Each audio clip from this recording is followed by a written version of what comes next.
മക്കൾ ഏതെങ്കിലും കേസുകളിൽപ്പെട്ടാൽ അതിന്റെ ദുരിതം അനുഭവിക്കുന്നതും കണ്ണീരണിയുന്നതും പലപ്പോഴും അമ്മമാരാണ്.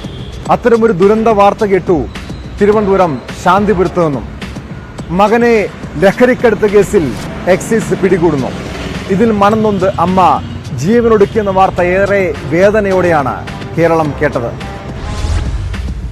മക്കളെ പോലീസോ എക്സൈസോ പിടിച്ചുകൊണ്ടു പോകുമ്പോൾ അമ്മമാരുടെ ഉള്ളുപിടയും. അവർക്ക് താങ്ങാവുന്നതിലും അപ്പുറമാകും ആ കാഴ്ച. ഇത് പലപ്പോഴും കലാശിക്കുന്നതാകട്ടെ വൻ ദുരന്തങ്ങളിൽ. തിരുവനന്തപുരം ശാന്തിപുരത്ത് ഷൈനോ ക്ലമന്റ് എന്ന യുവാവിനെ എക്സൈസ് സംഘം ഇന്നലെ രാത്രിയിലാണ് പിടികൂടിയത്. കസ്റ്റഡിയിലെടുക്കുമ്പോൾ ഇയാളുടെ പക്കൽ നിന്ന് MDMA കണ്ടെത്തിയിരുന്നു. ബൈക്കിൽ സഞ്ചരിക്കുകയായിരുന്ന ഷൈനോയെ രഹസ്യ വിവരത്തെ തുടർന്നാണ് എക്സൈസ് പരിശോധിച്ചത്. 4 ഗ്രാം MDMAയും ഇയാളിൽ നിന്ന് പിടിച്ചെടുത്തു. ഷൈനോ സ്ഥിരം ലഹരി കച്ചവടക്കാരനാണെന്ന് എക്സൈസ് വ്യക്തമാക്കി. അറസ്റ്റിന് പിന്നാലെ കടുത്ത മനോവിഷമത്തിലായിരുന്നു അമ്മ ഗ്രേസി.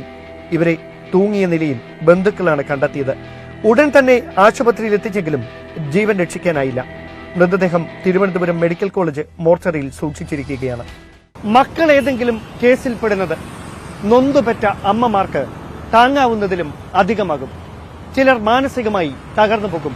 മറ്റു ചിലർ ഇത്തരം കടുംകൈകൾ ചെയ്യും. ഏതായാലും ഇത് എല്ലാ മക്കൾക്കും ഒരു പാഠമാവട്ടെ. അമ്മമാരെ ഓർത്താൽ നിങ്ങൾക്ക് പല തെറ്റുകളിൽ നിന്നും പിന്തിരിയാനാവും. ഒരു കാര്യം കൂടി, ആത്മഹത്യ ഒന്നിനും ഒരു പരിഹാരമല്ല. തിരുവനന്തപുരത്തു നിന്നും ക്യാമറമാൻ ബിബിൻ മുരളിക്കൊപ്പം ഡാൻ കുര്യൻ, ന്യൂസ് 18.